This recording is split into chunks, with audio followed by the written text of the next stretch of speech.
Hello అండి, నేను త్రివేణిని. Welcome to Vihan Mahi YouTube channel.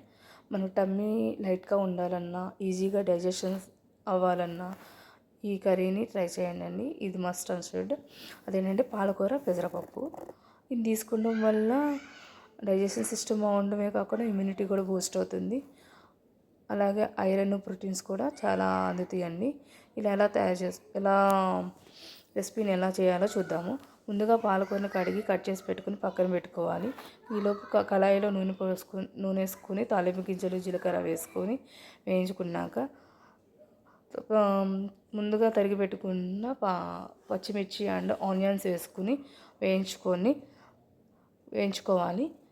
మనం నానబెట్టుకున్న పెసరపప్పుని స్ట్రెయిన్ చేసి పక్కన పెట్టుకోవాలండి. ఈలోపు ఉల్లిపాయలు వేగుతాయి. అలా వేగిన ఉల్లిపాయలు కరివేపాకు వేసేసి తర్వాత మనము స్ట్రెయిన్ చేసి పెట్టుకున్న పెసరపప్పు వేసి దానిలో టర్మరిక్ అంటే పసుపు కూడా యాడ్ చేద్దామండి. పసుపు మన జనరల్గా అన్ని కూరల్లో యాడ్ చేస్తాము. పసుపు వల్ల చాలా హెల్త్ బెనిఫిట్స్ ఉంటాయి కదా, యాంటీబయాటిక్గా పనిచేస్తుంది. యాడ్ చేసి కలబెలుకుని తర్వాత కట్ చేసి పెట్టుకున్న పాలకూరని వేసేసి మూత పెట్టేసి మగ్గనివ్వాలి. అలా మగ్గాక కొంచెం సాల్ట్ వేసుకోవాలి, టేస్ట్కి తగ్గట్టు సాల్ట్ వేసుకొని అటు వాటర్ ఇంకిపోయే వరకు ఉంచాలండి. ఉంచాక దానిలోకి కొంచెం కారం, మీ స్పైసీనెస్ తగ్గట్టు కారం వేసుకొని ఒక 2 మినిట్స్ కుక్ చేసుకుంటే కూర రెడీ అయిపోతుంది. పాలకూర అని పెసరపప్పు ఫ్రై రెడీ అయిపోతుందండి.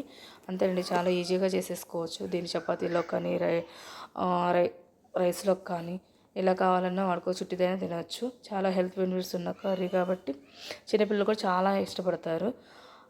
ఈ వీడియో కనుక నచ్చినట్లయితే please like and subscribe my YouTube channel. Thank you for watching.